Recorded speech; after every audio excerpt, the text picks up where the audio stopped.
बच्चों जैसा मैंने आपको बताया था कि 11th और 9th क्लास के रिजल्ट काफ़ी अच्छी रहेंगे और बहुत ही कम बच्चे कंपार्टमेंट में आएंगे, फेल तो कोई नहीं होगा।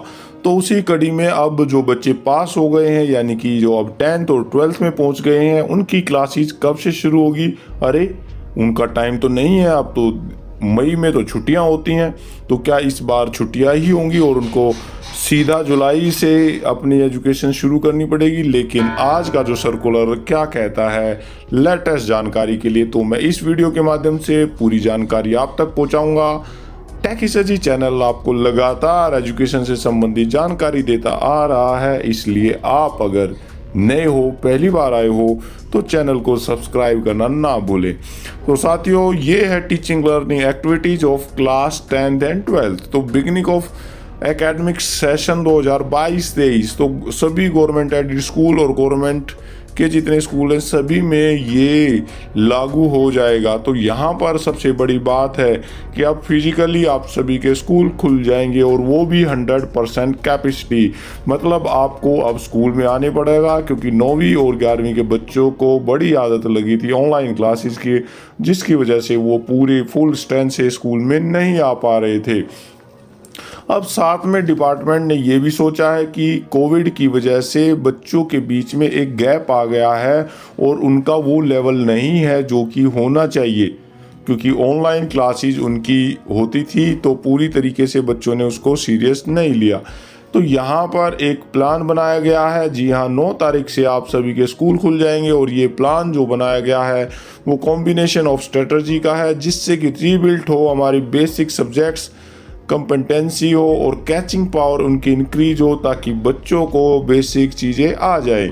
तो यहाँ पर बच्चों के लिए 3 तरह के ग्रुप बनाए गए हैं। पहला ग्रुप है हमारा वो ग्रुप जो कि काफ़ी अच्छे हैं और ग्रेड अप्रोप्रिएट हैं और उनकी समझ काफ़ी अच्छी है।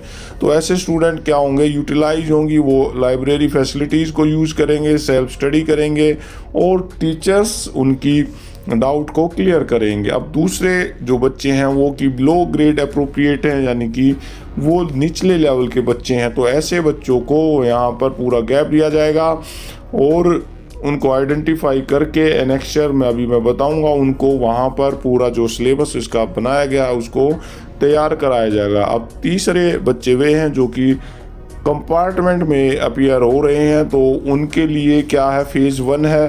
फेज़ 1 में होगा उनको चाइल्ड सेंट्रिक और नीड बेस्ड सपोर्ट, ये सारी चीज़ें दी जाएंगी कंपार्टमेंट में। और उसके बाद में फेज़ 2 में यहाँ पर उनको स्ट्रेटजी के साथ 2 जो कोड है हमारा ये वाला, उनको फिर से शुरू करा दिया जाएगा।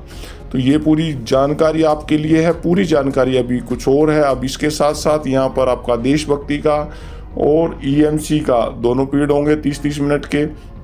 At least 2 subject period daily 45 minute का आपका होगा एक पीरियड। तो 2 पीरियड मतलब 1.5 घंटा और आधा घंटा, 2.5 घंटे का ये सिलेबस आपका लगभग यहाँ पर दिया गया है।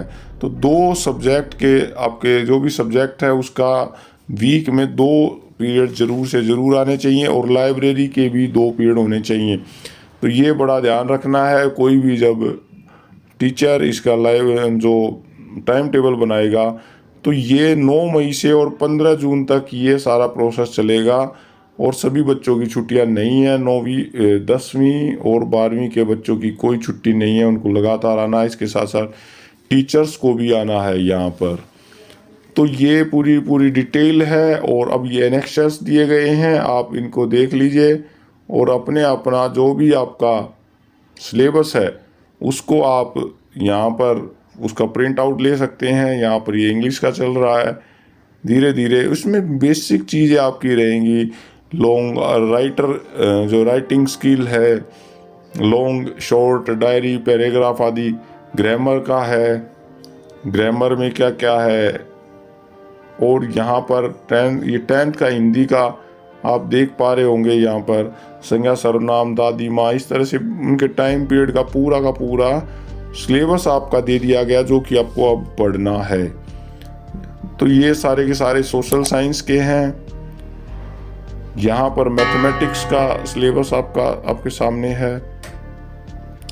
ये साइंस का सिलेबस आपके सामने है। एनेक्चर्स हैं ये सभी। तो आप यहाँ से स्क्रीनशॉट ले सकते हैं, या आप कहेंगे तो आपको इस सर्कुलर को मैं प्रोवाइड करा दूंगा, उसका लिंक प्रोवाइड करा दूंगा, लेकिन आपने इनको अच्छी तरीके से करना था कि आपका जो गैप है वो कंप्लीट हो जाए। तो ये सारा का सारा इंग्लिश का है। ओरिएंटेशन यहाँ पे आपका कराया जाएगा, ग्रामर, लेटर राइटिंग, ये पूरी डिटेल है किस तरह से हमें करना है विषय वस्तु को, क्योंकि वो सिलेबस दिया हुआ है। अब यहाँ पे तरीका वीक वाइज यहाँ पे सारा काम करना है। सजेस्टिव टॉपिक्स हैं ये 10th क्लास के साइंस के। अब यहाँ पर जो आ गया है वो 12th क्लास का है। तो 12th क्लास में यहाँ पर आपके मैथमेटिक्स, तो यहाँ पर देख सकते हैं कि जो ऑब्जेक्टिव है वो है उनको मजबूत बनाना, नॉलेज, प्रीवियस नॉलेज जो उनकी छूट गई है उनको बेसिक कॉन्सेप्ट बताना, करिकुलम को समझाना। तो यहाँ पर बच्चों के लिए काफ़ी है, अच्छा है यहाँ पर। तो आप ये फिजिक्स का आ गया, फिजिक्स, यहाँ पर केमिस्ट्री, रिप्रोडक्शन, ये bio, history, political science, English, Hindi, accountancy का आप स्क्रीनशॉट ले लें, क्योंकि क्लास वाइज है। जो छोटी क्लासेस में जो चैप्टर्स हैं उनको भी यहाँ पे लिया गया है। ये फिजिकल एजुकेशन, ज्योग्राफी, क्योंकि ज्योग्राफी, हिस्ट्री, इकोनॉमिक्स, ये सारे 9th क्लास से शुरू हो जाते हैं। तो इन क्लासेस का ज़्यादा सिलेबस है। इकोनॉमिक्स का आप सभी स्क्रीनशॉट ले लें। Home science. तो इस तरह से ये पूरा सर्कुलर मैंने आपको बताया कि कब से आपकी स्टार्ट हो जाएंगी क्लासेस, क्या पढ़ाई होगी, क्या टाइमिंग होगी, ये सारी बातें बताई हैं। और इससे ज़्यादा जानकारी आपको मैं नेक्स्ट वीडियो में बताऊंगा। जब तक आप कमेंट्स करें कि किस तरह की वीडियो आपको लगी और क्या स्कूल में आकर के आप खुश रहेंगे, ये भी कमेंट सेक्शन में बताएं कि आप क्या स्कूल में आना पसंद करेंगे गर्मी की छुट्टियों में। तो ये सारी डिटेल मैंने बताई। आप फिर भी कोई क्वेश्चन है तो कमेंट सेक्शन में ज़रूर हमें बताएं और चैनल को सब्सक्राइब करना ना भूलें। Thank you.